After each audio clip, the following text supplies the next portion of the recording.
নমস্কার বন্ধুগণ, স্বাগতম আজকের আরও একটা একদম ফ্রেশ আর রোমাঞ্চকর ট্রাভেল ব্লগে।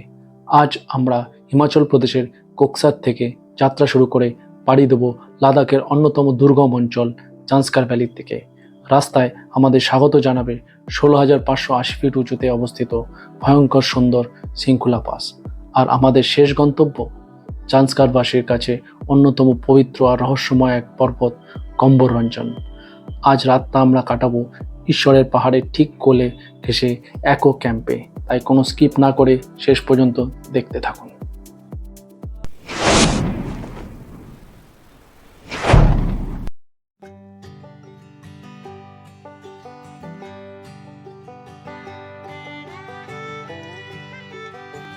সকাল সকাল আমরা কোকসার থেকে রওনা দিয়ে দিয়েছি। কোকসার পার হয়ে দারচা পর্যন্ত রাস্তা বেশ মসৃণ, কিন্তু দারচা পার করার পরেই খেলা শুরু। এখান থেকেই আমরা মানালি লে হাইওয়ে ছেড়ে ঢুকে পড়ব নতুন তৈরি হওয়া নিমু পাদুম দারচা রোড ধরে সিংকুলা পাসের চড়াই।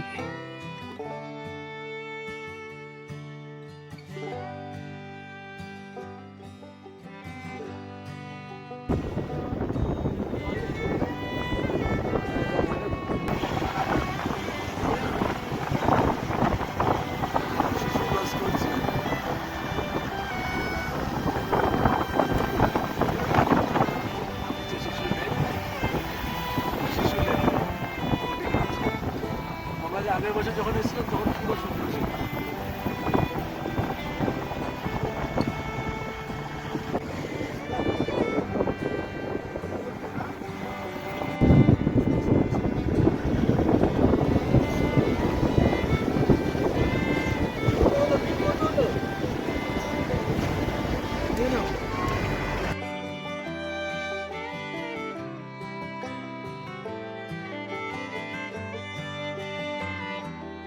এখন আমরা এসে পৌঁছালাম জিসপাতে।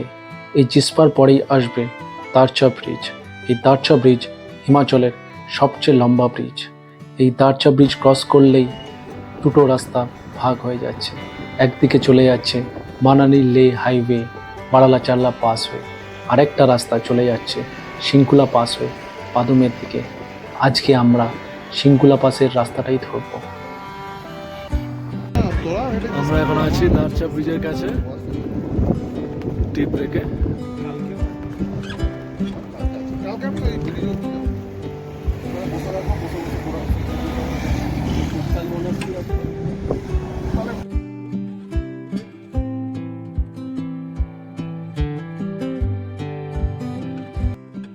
দারচা ব্রিজ ক্রস করে ডান দিকে এই রাস্তাটা চলে যাচ্ছে বারালাচালা হয়ে লের দিকে। আর আজকে আমরা যাব সোজা এই রাস্তাটা চলে যাচ্ছে সিংকুলা হয়ে পাদমের দিকে। রাস্তা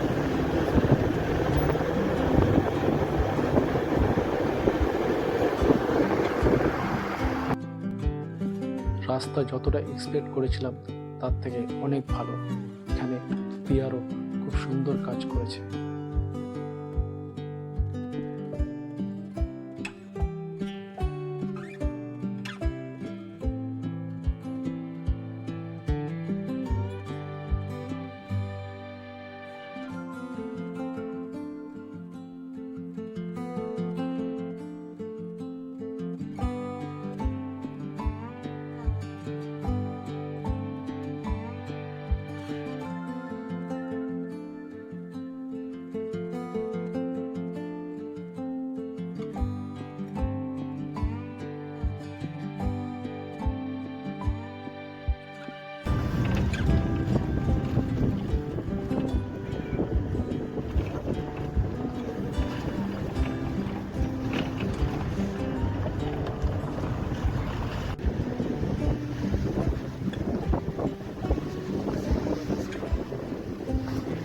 উচ্চতা যত বাড়ছে, ঠান্ডার দাপট আর বাতাসের চাপ তত স্পষ্ট বুঝতে পারছি রাস্তার অবস্থা বেশ adventurous.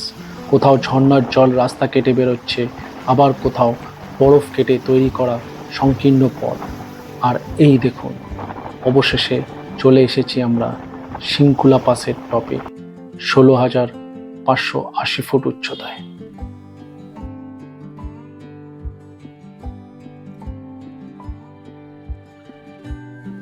Yes, we made it. শৃঙ্খলা পাস হলো হিমাচল ও লাদাখের সংযোগস্থল। এখানকার হাওয়া এতটাই ঠান্ডা আর পাতলা যে 2 মিনিটের বেশি মুখে কথা বলাই কঠিন, কিন্তু চারপাশে এই হিমালয়ের রূপ সব কষ্ট ভুলিয়ে দেয়। শান্তি কমিটি, ইয়েস।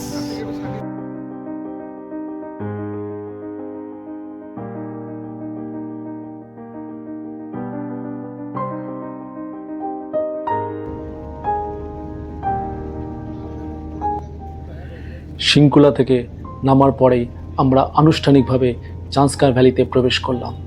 আর কিছু দূর এগোলেই আমাদের সামনে ভেসে উঠবে সেই মহাজাতিক দৃশ্য, কম্বরঞ্জন।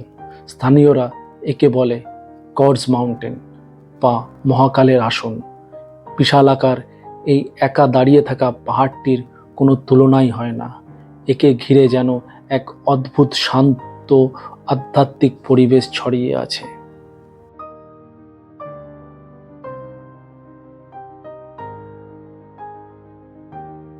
অবশেষে আমাদের সামনে সেই পাহাড় কম্বরঞ্জন, যাকে স্থানীয়রা বলে গডস মাউন্টেন। উফ, কি অসাধারণ দেখতে!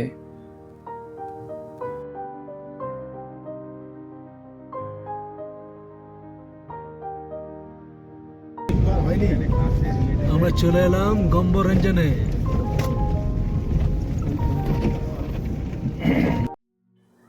বিকেলের মিঠে রোদে কম্বরঞ্জনের গায়ে যখন সোনালি আলো পড়ে, দৃশ্যটা সত্যি রূপকথার মতো লাগে। এখানে কোনো মোবাইলের কভারেজ নেই, নো সোশ্যাল মিডিয়া নোটিফিকেশন, শুধু নদীর বয়ে যাওয়ার শব্দ আর পাহাড়ের নীরবতা। প্রকৃতির সাথে নিজেকে নতুন করে চেনার এর চেয়ে ভালো সুযোগ আর হতে পারে না। কম্বরঞ্জনে আর অবশেষে আমরা চলে এলাম আমাদের আজকের আস্তানায়, একো ক্যাম্পে। এই আদিম ও নির্জন উপত্যকায় এরকম এত সুন্দর ও পরিষ্কার তাঁবুর ব্যবস্থা দেখে মন ভরে গেল। এই তিনটা আমাদের টেন্ট, এই তিনটে টেন্টে আমরা রয়েছি। কোকসার থেকে শৃঙ্খলা হয়ে কম্বরঞ্জনের এই সফরটা আমার জীবনের অন্যতম সেরা অফবিট রোড ট্রিপ হয়ে থাকবে। যদি আপনারা জান্সকারের এই অপরূপ সৌন্দর্য অভিজ্ঞতা করতে চান, তবে অবশ্যই আপনার বাকেট লিস্টে এই রুটটি রাখবেন। ভিডিওটা কেমন লাগলো কমেন্ট করে অবশ্যই জানাবেন, আর ভালো লাগলে লাইক ও শেয়ার করতে ভুলবেন না।